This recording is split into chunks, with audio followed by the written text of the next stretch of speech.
Our next guest is best known for her work with the legendary B-52s, and her voice is unmistakable. And it also brought life to party classics like Love Shack and Rock Lobster. I know you just want to I know we can go. I know. Now, but we have to do the show. We have to do the show. Okay. Now, after 4 decades in music, she's finally striking out on her own. Here to discuss her very first solo record is singer-songwriter Kate Pierson. Welcome to Arise. Thank you so much for being here. Thanks for Love having me. the hair and the lip sync. Gorgeous. Fabulous, fabulous, fabulous, fabulous. Gotta rock the hair. Okay, so 40 years. And Not now 40 yet. Whoa. Whoa. 38 years. 38, Okay. 38, Almost 40. okay, almost Don't 40. push it. No, we won't. We'll round down. We'll round down. Okay, so why strike out on your own? Why now? Well, the B-52s, although we're playing tomorrow at Irving Plaza and also in Montclair, New Jersey, and then we're playing in West Hampton, the West Hampton Performing Arts Center. But we're doing very few gigs, and we've kind of slowed down on our touring.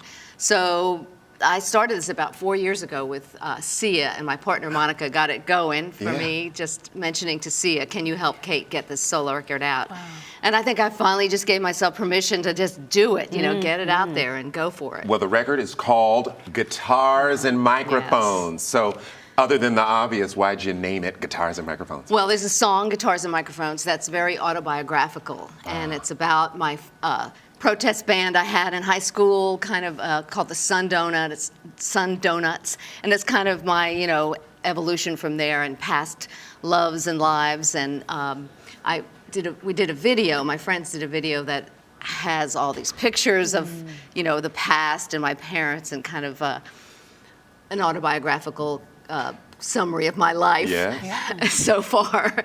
But I called it that because also I'm playing guitar, and I used to play guitar with the B-52s on a couple of songs, and I played keyboard and bass. So I wanted to get back to my musical roots and playing and singing. So that was kind of a challenge. Back to basics. Full circle moment. For Yeah, you. yeah. Now, you mentioned Sia. What was she like to work with? And what does she look like, actually? What's underneath that wig? She's beautiful. Okay. She's blonde and beautiful and funny and always laughing. Her laugh just kind of rings in your head, and she's very sweet, and she loves dogs, and she'd like to be just curled up, you know, rather than be on stage. She'd rather be curled up in her bed, you know, with her dogs and her husband writing a fabulous hit song. Yes. But, you know, she's not really shy, but I think it's a really great thing that she's done with the wigs, because the B-52s, when we wore wigs back in the day, we wore lots of different wigs. We had names for them. We had Stairway to Heaven and the Beaver Tail, and Cindy had one that was a bird cage. It was literally chicken wire. Are you serious? Yeah, we had a whole big case for them. So the B-52's influence is felt with your work with Sia, but also with this new music. How much is it like the B-52s, and is it like something new? It's really something new, but there's going to be an unmistakable link to the B-52s because of my voice.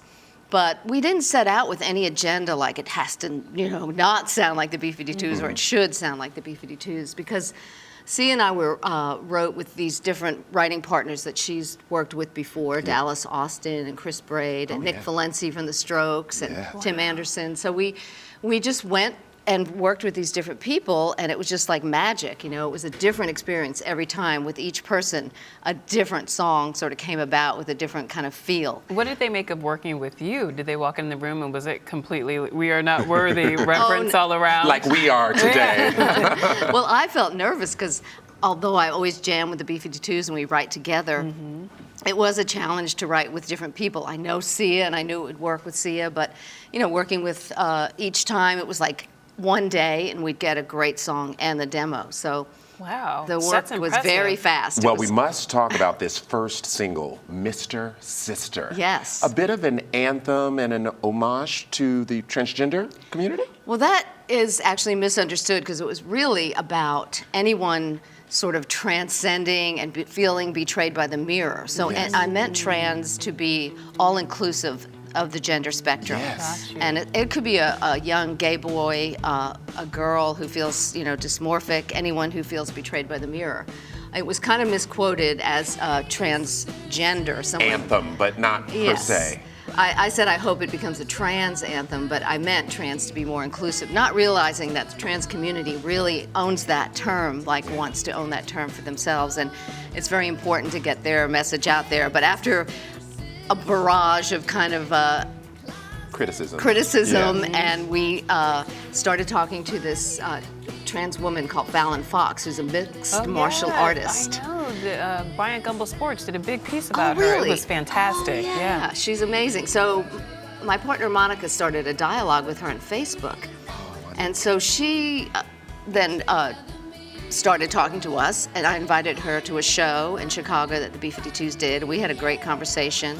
So we've been talking, and I think there's been a lot of misunderstandings cleared up, and also a lot of people have told me that through reading about this on my Facebook page and the whole dialogue on the transgender issues, people have been enlightened and informed. It's true. Well, what I mentioned earlier, the B-52s defined MTV for me.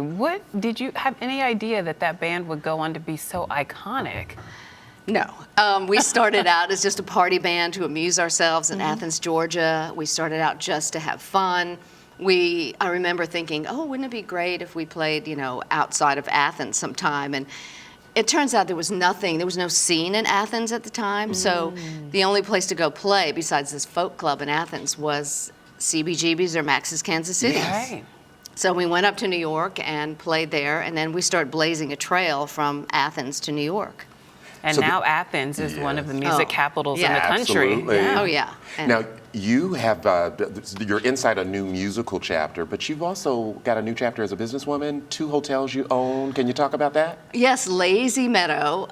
Actually, my partner Monica runs it and got it up and going as a business, but we together decorated and made it kind of this mid-century madness, modern, rustic hotel. Where is it? It's in Mount Tremper, New York, which is near Woodstock, where we Okay. live.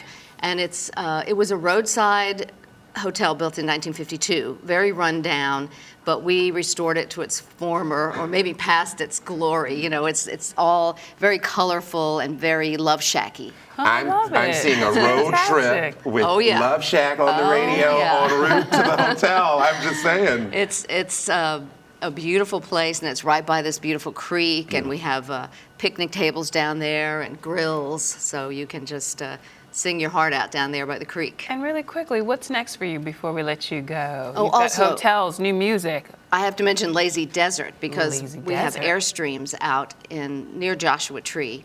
6 wow. Airstreams in this pristine desert, so check out Lazy Desert as well. Nice. If you want to go out to California. Lazy is the key word here. Awesome. Anything else you got going on? Because you're juggling a lot. As if that isn't enough. Yeah, I know. I want to do, have that juggler play I open for us. You should. He wants to be famous. You can help get him there, definitely. Well, just the B-52 shows. I'm doing some solo shows in July. I'm also playing the Spiegel Tent up at Bard College, doing a solo show. I'm playing with my friends Mike and Ruthie, who have a new record called Bright As You Can.